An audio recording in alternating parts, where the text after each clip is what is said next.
तेच तेच कंटाळा येते. चपाती भाकरी आपण नेहमीच खातो, रोजच बनवतो, वेगळं काही. आणि हे ऑर्डर करून बघा, सौरा फूडचं थालीपीठ भाजणी आहे, एकदा करून बघा. आणि थालीपीठं आणि चव घेऊन बघा. एकदा विश्वास पटला तर नेहमी तुम्ही ऑर्डर कराल. खात्रीशीर 100% मी गॅरंटी देऊन सांगते इथे. आता या ठिकाणी 3 किलोची मला ऑर्डर होती, ते कंप्लीट केलेली आहे, पॅकिंग केलेली आहे मी. थालीपीठ भाजणी यामध्ये भरून मस्त अशी. कुठलीही प्रिझर्वेटिव्ह वगैरे काही टाकत नाही. 3 महिने आरामात टिकते. आणि थालीपीठ भाजणी कशी बनवते त्याचा व्हिडिओसुद्धा मी यूट्यूबला टाकलेला आहे. इंस्टाग्रामवर तुम्हाला जर पाहिजेच असेल तर डायरेक्ट DM करा मला, डायरेक्ट मेसेज करा. नंबर तर यावरती दिलेल्याच आहेत, कॉल केला तरी चालेल, तुम्हाला डिटेल मिळून जाईल. एकदा ऑर्डर करा, विश्वास करून बघा. खात्रीशीर 100% सांगते, परत एक वेळेस बोलते मी.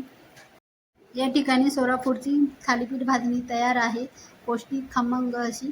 एकदा ऑर्डर करून बघा, नक्कीच आवडेल. आणि चॅनलला नवीन असाल तर सबस्क्राईब करायला विसरू नका. भेटूया एका नवीन व्हिडिओमध्ये, तोपर्यंत धन्यवाद.